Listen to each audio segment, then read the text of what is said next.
The Montana Skinny. That's what this one is.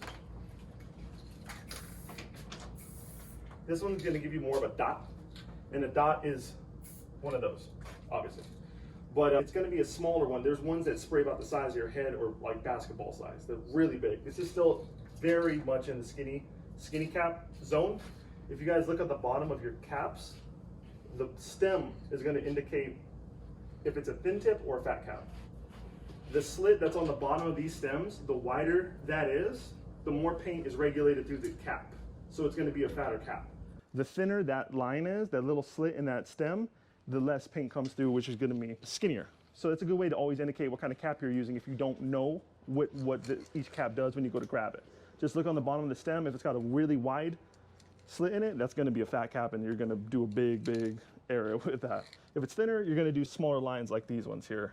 This cap I would recommend for doing line work. You can get a pretty clean line on it. It's not as dusty as these ones up here, you see? This one here is not going to get you that dot either. It's going to get you a nice, like, this one here will probably get you like a fuzzy little dot, which is, you know, big difference between that and that. That's why I wouldn't recommend this for line work. I would use it just for like small shading stuff. This one here you can get thinner, but if you see, you got these splats on both sides, which means the paint is shooting out. It's not spraying out, it's not like spritzing out, not misting out, it's shooting out of this cap.